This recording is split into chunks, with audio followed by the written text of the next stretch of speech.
Bismillahirrahmanirrahim. Assalamualaikum warahmatullahi wabarakatuh. Salam sejahtera untuk kita semua.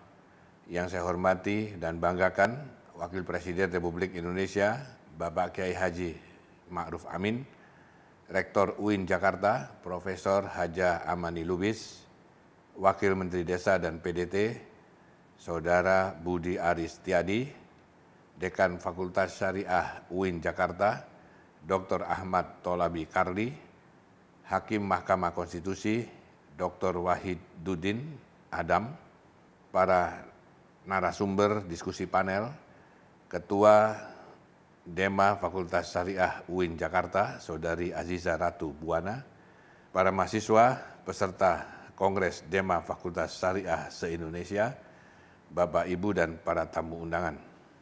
Pertama-tama, marilah kita panjatkan puji syukur kehadirat Allah Subhanahu wa Ta'ala, karena atas rahmat dan karunia-Nya kita masih diberi kesempatan untuk bertemu dalam keadaan sehat walafiat. Sholawat serta salam marilah kita haturkan kepada junjungan kita Nabi besar Muhammad SAW beserta keluarga dan sahabatnya. Semoga kita mendapat syafaat beliau di hari hisab nanti. Saya mohon maaf tidak bisa mengikuti acara hari ini dengan live virtual, dikarenakan pada saat yang sama saya harus berada di Kalimantan Barat dalam acara yang sudah terjadwal sejak awal. Bapak, Ibu hadirin dan para mahasiswa yang saya hormati, tema yang diberikan kepada saya yaitu peran generasi muda mewujudkan revolusi pemikiran di era pandemi COVID-19 cukup menarik untuk dikaji. Mengingat secara teori dan bukti sejarah, setiap krisis yang terjadi pasti dibarengi dengan lahirnya pemikiran-pemikiran baru yang kemudian melahirkan peluang-peluang baru dan sekaligus menghasilkan perubahan. Karena memang sudah menjadi ketetapan Allah Subhanahu wa Ta'ala bahwa sesudah kesulitan pasti ada kemudahan, atau setiap masalah pasti ada jalan keluarnya, selama kita tidak berputus asa terhadap rahmat dan karunia Allah Subhanahu wa Ta'ala.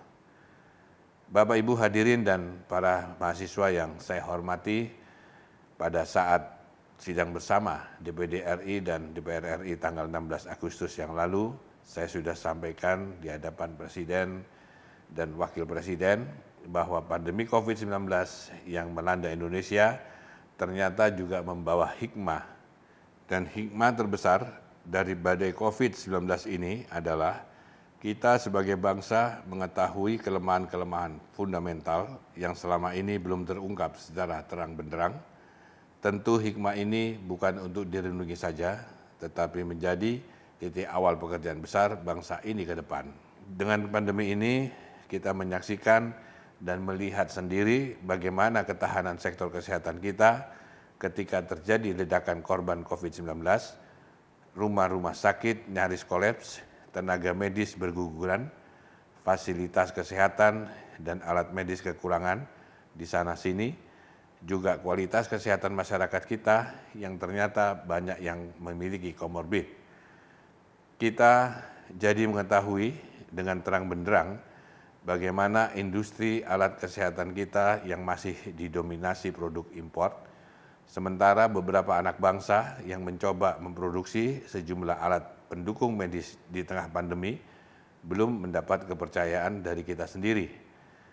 Pandemi juga memberikan hikmah kepada kita di sektor pendidikan, yaitu kualitas pembelajaran kita ketika dihadapkan kepada pola baru, yaitu belajar dari jarak jauh atau online, termasuk kesiapan dukungan sarana dan dukungan infrastruktur teknologi di desa dan pelosok negeri. Pandemi juga memberi hikmah kepada kita tentang ketahanan sektor sosial bangsa ini, terutama bagaimana negara hadir menjangkau masyarakat yang membutuhkan bantuan sosial, sementara database penerima bantuan ternyata masih belum tertata dengan baik, ditambah dengan banyaknya penduduk Indonesia yang belum tersentuh akses perbankan.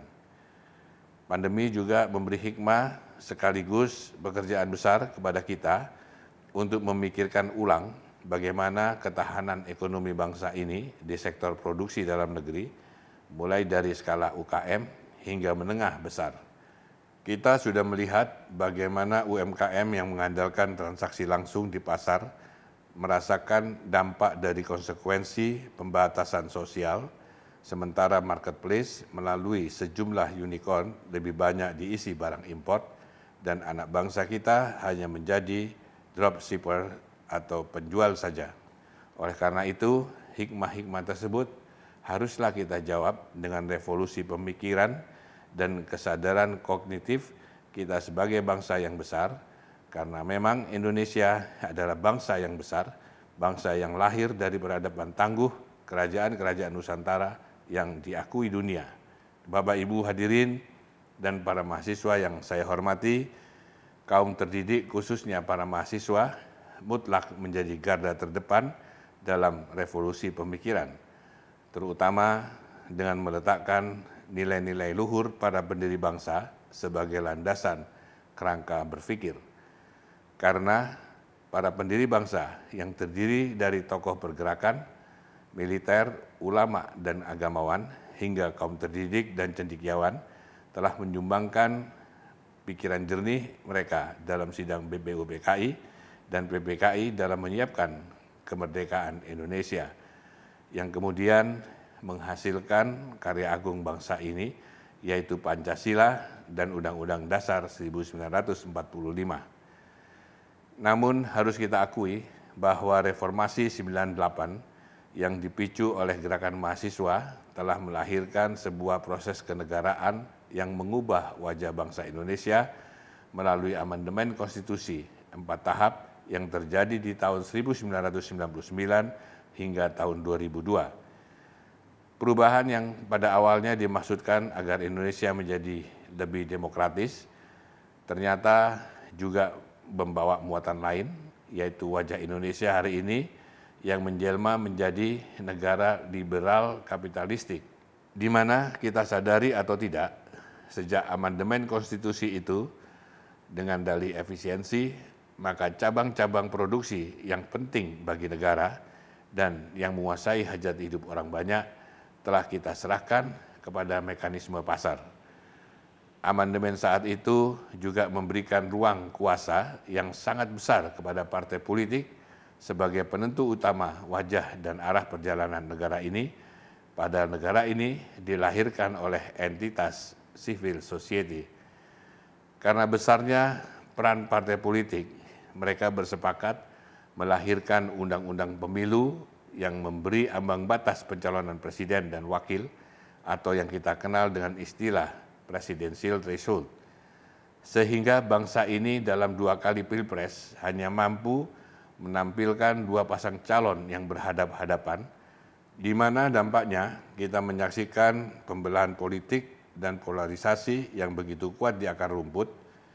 Hal itu diperparah dengan semangat antar kelompok untuk selalu melakukan antitesa atas output pesan yang dihasilkan, apakah itu dalam bentuk kalimat verbal maupun simbol dan aksi, ditambah lagi dengan pola komunikasi elit politik yang juga mengedepankan kegaduhan, sehingga semakin lengkap pembelahan yang terjadi di masyarakat.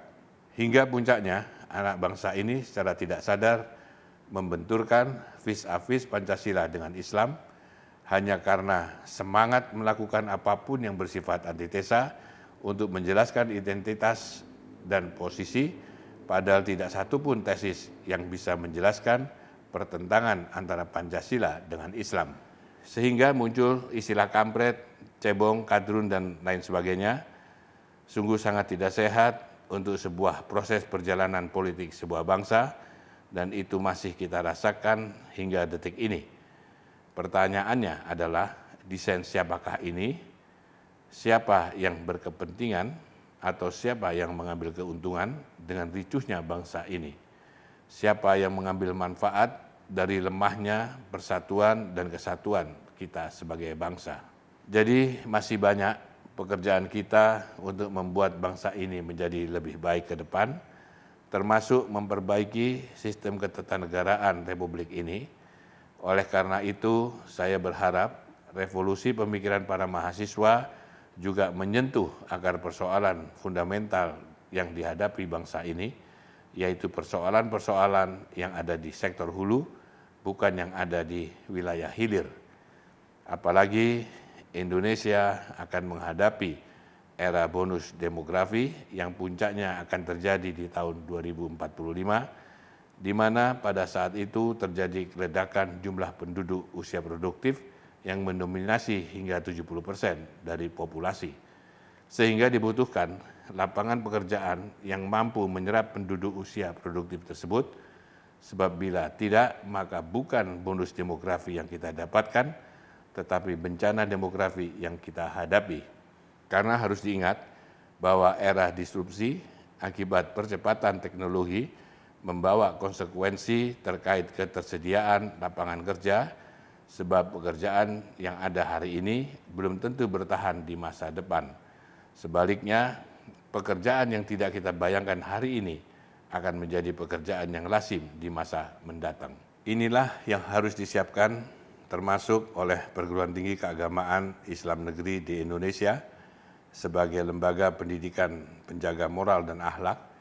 Seharusnya UIN menjadi instrumen penting dalam menghadapi arus perubahan global sekaligus sebagai jembatan komunikasi dan hubungan antar negara-negara Islam di dunia.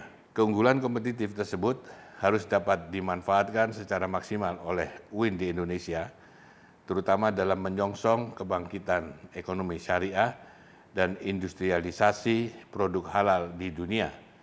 Jadi mulailah berpikir global, tetapi dengan tetap membumikan karakter kebangsaan kita sebagai bangsa Indonesia, dengan tetap berpegang teguh kepada cita-cita luhur para pendiri bangsa.